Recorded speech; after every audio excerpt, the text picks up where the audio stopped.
Watch for your background. I have talked about background like a lot already in my previous classes, I know, but it is part of your composition and particularly important when you shoot on your phone. If you have already seen my previous classes, you may as well skip this video, but if you want to refresh your knowledge with some new examples that are specific to phone camera, please do continue watching. Let me show you an example.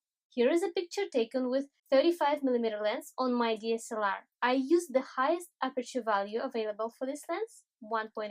You can't really see what's going on in the background as it is blurred to the point when you can't identify the objects behind, just colors. Now, here is the same shot with an iPhone. Alright, now we can see a lot and probably more than we want to. Phone camera takes much more into focus, so it is hard to isolate and highlight your main object if the background is busy.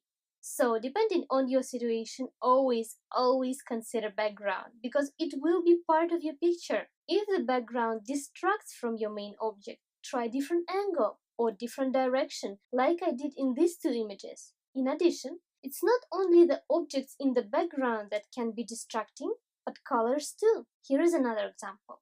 Here, on the image on the left, you can see something yellow in the background. To me, this yellow is not really contributing to the overall color scheme of the image. So I moved a little to hide it behind the tree. This may be a little thing, but it will contribute to making your images better. Here is an example with a portrait. The image on the left was taken from some distance, while the image on the right is a much tighter crop. You can see that the second image is better composed as nothing distracts from the main subject. Obviously, it is unlikely that you will have a bunch of balloons to hide anything unwanted every time you shoot a portrait. So if you find taking a portrait in a distractive background, either recompose, move closer, or change the direction of shooting.